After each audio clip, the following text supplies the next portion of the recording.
चलिए जानते हैं झारखंड के 25 सबसे बड़ी खबरों को सिर्फ 10 मिनट। पर अभी तक आपने इस चैनल को सब्सक्राइब नहीं किया है तो कर दें। मौसम विभाग ने झारखंड में भीषण गर्मी और लू को लेकर अलर्ट जारी किया, जहां कई जिलों में तापमान 40 डिग्री सेल्सियस से ऊपर पहुंच गया है। रांची में पेट्रोल और डीजल की कीमतों में लगातार बढ़ोतरी हो रही, जिससे आम लोगों की परेशानी बढ़ गई है। 8 दिनों में यह तीसरी वृद्धि है, जिसका असर रोजमर्रा के खर्चों और आवश्यक वस्तुओं पर पड़ने की आशंका है। राष्ट्रीय शिक्षा नीति 2020 के तहत झारखंड के स्कूली शिक्षा विभाग की कमेटी ने नई नियमावली का प्रारूप तैयार कर सरकार को अनुशंसा की है, जिसमें आधारभूत संरचना और शिक्षकों की संख्या संबंधी कड़े नियम हैं। झारखंड में 108 एम्बुलेंस सेवा की बदहाल स्थिति सुधारने के लिए अगले 2 महीनों में 443 एम्बुलेंस सड़कों पर उतारी जाएंगी। इनमें 237 नई एम्बुलेंस खरीदी जाएंगी और 206 खराब पड़ी एम्बुलेंसों की मरम्मत कर उन्हें दोबारा सेवा में लगाया जाएगा। रांची से 9 मई से लापता अदिति की तलाश में पुलिस ने सूचना देने वाले को इनाम राशि 50,000 से बढ़ाकर 1 लाख रुपए कर दी है। पुलिस अब अदिति के घर से स्वर्ण रेखा नदी तक विशेष सर्च अभियान चलाएगी। झारखंड में शिशु मृत्यु दर IMR 29 से घटकर 27 हो गई है, जैसा कि सैंपल रजिस्ट्रेशन सिस्टम 2024 की रिपोर्ट में बताया गया है। यह सुधार शिशु स्वास्थ्य और पोषण में प्रगति दर्शाता है। झारखंड में JTET से मगही, भोजपुरी, मैथिली और अंगिका जैसी क्षेत्रीय भाषाओं को हटाने का विरोध हो रहा है। वहीं असुर, बिरहौर, भूमिज और मालतो जैसी जनजातीय भाषाओं को भी 2026 से हटाया गया है, लेकिन उन पर चुप्पी है। रांची में बियर डिस्ट्रीब्यूशन के नाम पर 1 करोड़ रुपए की ठगी का मामला सामने आया है। RBDPL के निदेशक राजकुमार पाठक की शिकायत पर 5 लोगों के खिलाफ अरगोड़ा थाना में प्राथमिकी दर्ज की गई है। साहिबाबाद की मीनाक्षी राजावत के खाते से साइबर ठगी के 60,000 रुपए झारखंड के मधुपुर डिवीजन के 2 उपभोक्ताओं के बिजली बिल भुगतान में इस्तेमाल किए गए। झारखंड में सुखाड़ की संभावित स्थिति को देखते हुए कृषि विभाग की ओर से तैयारी शुरू कर दी गई है। इसे लेकर तिथिवार योजना बनाते हुए अधिकारियों को जिम्मेदारी सौंपी गई है, जिसकी निगरानी कृषि मंत्री शिल्पी नेहा तिर्की स्वयं कर रही हैं।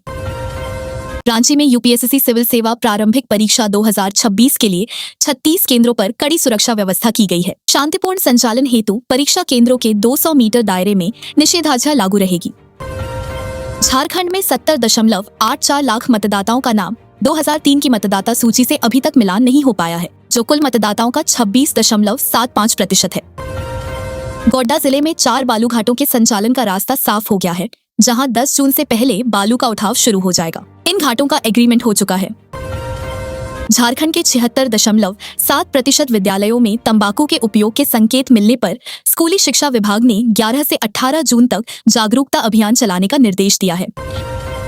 केंद्र सरकार ने कोयला खान पेंशन संशोधन योजना अधिसूचित की है, जिससे 1971 परिवार पेंशन योजना के तहत न्यूनतम पेंशन बढ़ाकर 1,000 रुपए प्रतिमाह हो गई है।